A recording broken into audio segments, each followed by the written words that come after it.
नमस्कार दोस्तों, आज हम बात करेंगे अहोई अष्टमी व्रत कथा के बारे में। कार्तिक माह में कृष्ण पक्ष की अष्टमी तिथि को अहोई अष्टमी व्रत रखने का विधान है। यह व्रत माताएं अपनी संतान की रक्षा और उनकी दीर्घ आयु की कामना के लिए रखती हैं। कार्तिक माह में कृष्ण पक्ष की करवा चौथ के बाद अष्टमी को यह व्रत रखा जाता है। इस व्रत में अहोई माता के साथ भगवान शिव और पार्वती माता की भी पूजा की जाती है।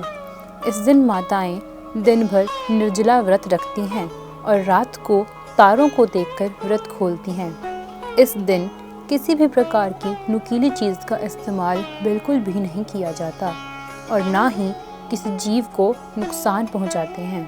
अहोई अष्टमी व्रत कथा। एक बार साहूकार की बेटी जहां मिट्टी काट रही थी, उस स्थान पर साही अपने बेटों के साथ रहती थी। मिट्टी काटते हुए गलती से साहूकार की बेटे की खुरपी के चोट से साही का एक बच्चा मर गया। इस पर क्रोधित होकर साही ने कहा कि मैं तुम्हारी कोख बांधूंगी। साही के वचन सुनकर साहूकार की बेटी अपनी सातों भाभियों से एक एक कर विनती करती है कि वह उसके बदले अपनी कोख बंधवा ले। सबसे छोटी भाभी ननंद के बदले अपनी कोख बंधवाने के लिए तैयार हो जाती है। इसके बाद छोटी भाभी के जो भी बच्चे होते हैं वे 7 दिन बाद मर जाते हैं। 7 पुत्रों की इस प्रकार मृत्यु होने के बाद उसने पंडित को बुलवाकर इसका कारण पूछा। पंडित ने सुरही गाय की सेवा करने की सलाह दी। सुरही सेवा से प्रसन्न होती है और छोटी बहू से पूछती है कि तू किस लिए मेरी इतनी सेवा कर रही है और वह उससे क्या चाहती है।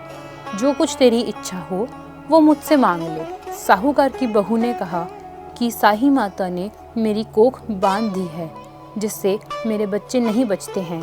यदि आप मेरी कोख खुलवा दें तो मैं आपका उपकार मानूंगी। गाय माता ने उसकी बात मान ली और उसे साथ लेकर 7 समुद्र पार साही माता के पास ले चली। रास्ते में थक जाने पर दोनों आराम करने लगते हैं।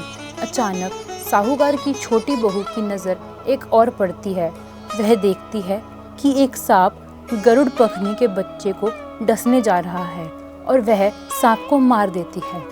इतने में गरुड़ पंखनी वहां आ जाती है और खून बिखरा हुआ देखकर उसे लगता है कि छोटी बहू ने उसके बच्चे को मार दिया।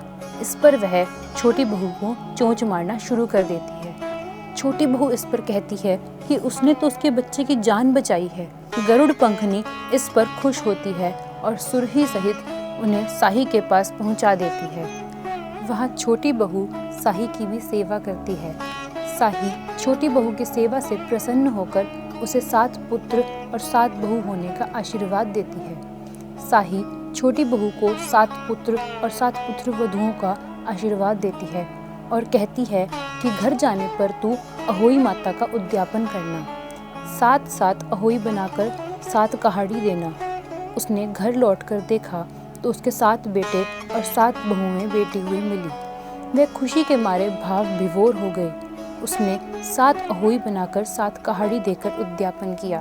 अहोई का एक अर्थ यह भी होता है अनहोनी को होनी बनाना, जैसे साहूकार की छोटी बहू ने कर दिखाया था। जिस तरह अहोई माता ने उस साहूकार की बहू की कोख को खोल दिया, उसी प्रकार इस व्रत को करने वाली सभी नारियों की अभिलाषा पूर्ण करें। धन्यवाद।